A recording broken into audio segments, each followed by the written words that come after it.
ஒரு மொறு காலிஃப்ளவர் 65 எப்படி செய்யுதுன்னு பார்க்கலாம் வாங்க.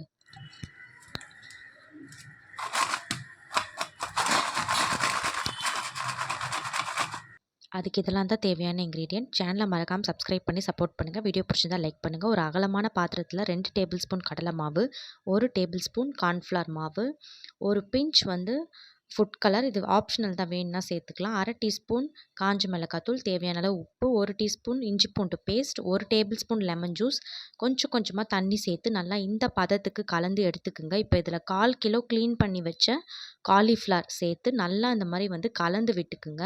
அந்த மசாலா நல்லா அந்த காலிஃப்ளவரில் கோட் ஆகணும்.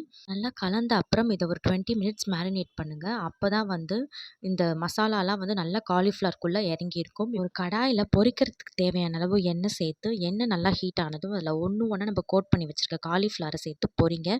மீடியம் ஃப்ளேமில் 5 மினிட்ஸ் ஃபஸ்ட்டு பொரிச்சிங்கன்னா இந்த பதத்துக்கு வரும். இப்போ திருப்பி 5 மினிட்ஸ் பொரிய விடுங்க அதே மீடியம் ஃப்ளேமில். நல்லா பப்பிள்ஸ் அடங்கி இந்த ஸ்டேஜ்க்கு வரும்.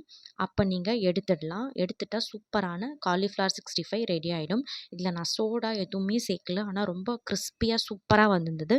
அதோடைய சவுண்ட் கூட எப்படி இருந்தது நான் ஆட் பண்ணியிருக்கேன். வீடியோ லாஸ்ட்டில் கண்டிப்பாக பாருங்கள். வீடியோ பிடிச்சிருந்தா லைக் பண்ணுங்கள், ஷேர் பண்ணுங்கள்.